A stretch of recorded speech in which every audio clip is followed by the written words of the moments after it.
And welcome back, everybody, to Hands-On Apologetics. And we're going to be talking about debating Catholicism, which actually is a 4-book set written by the great Karl Keating.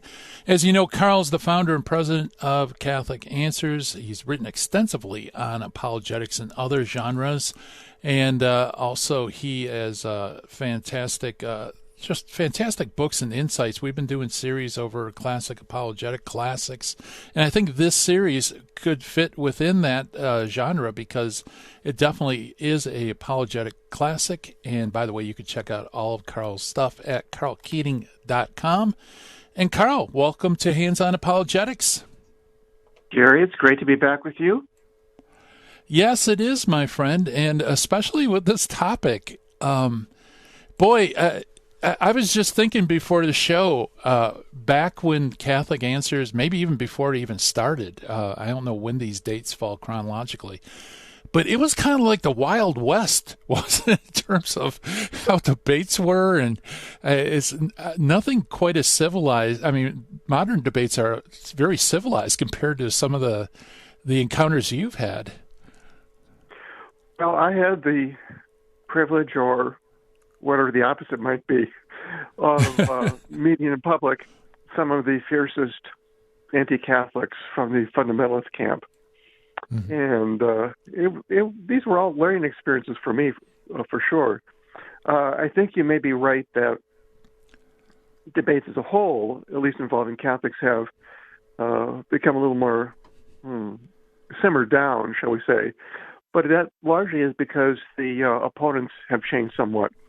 When you have debates more recently, say, against atheists or agnostics or what have you, the tone tends to be quite different. But here in my book, Debating Catholicism, I bring together transcripts of 4 debates that I was in. And in each one, the opponent was a devout anti-Catholic of the fundamentalist persuasion. Yeah. And a couple of the people actually were truly characters in themselves. The events often were rather rollicking in both a good and a bad way. They had humorous elements, they had frustrating elements. But for me, they were learning experiences, and I think that those who now read the transcripts can gather quite a lot of what the opposition had been and still is to the Catholic faith from that fundamentalist perspective, and then also how to go about dealing with it, especially in front of, in these cases, audiences almost exclusively made up of people on the other side. Yes, yeah. Very well said. It's not only is the content still relevant, but at least that you get to see how yourself, a great Catholic apologist, is able to maneuver within, very hostile environments. Just looking over the 4 debates that you have in the book, they all were in enemy territory, weren't they? I don't think they were in Catholic churches. No, they were in. 2 of them were in Baptist churches. One was at a community college, and the 4th one was in a high school gymnasium. That one I remember particularly. We'll talk about that a bit later, but talking about a bit of a tense moment, I sat at my table on the dais, my opponent on the other side. In between us, slightly forward, was the lectern from which we would speak. So I sat down there, spread out my papers, and a fellow pulled up a folding chair and put it right next to me. And he sat down. I said, "Who are you?" He said, "I'm your bodyguard." I said, "My bodyguard?" I said, "Yes." He said, and this is a Philippine-originated anti-Catholic sect.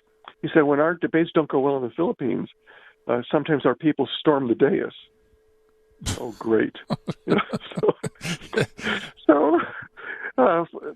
Nothing untoward happened, at least in terms of fisticuffs, in that debate or in any of the others.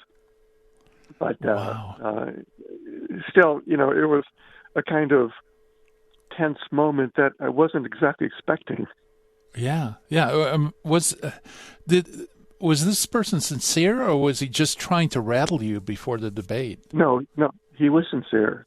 Wow. This particular group was very much authentically a cultic kind of sect. I mean, I was sitting there for some moments before the debate began, looking at the audience. There were about 3,500 people in the audience, and 3,000 of them were from Iglesia ni Cristo, the Tagalog name for Church of Christ, which is the name of their sect. Mm-hmm. And honestly, most of them had sort of glazed expressions on their eyes. I'm not exaggerating. I was taken aback by it. And the whole atmosphere was tense.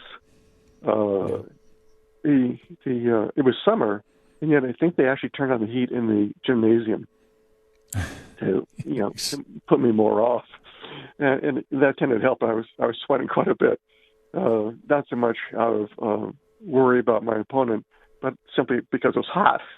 Mm-hmm. And so you've got sometimes those kinds of things you have to deal with when you go out to explain what the Catholic faith is about. You don't know sometimes what you're going to get into.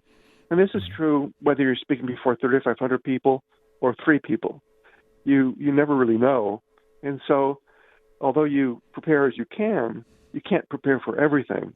And many things you just simply have to do on the fly.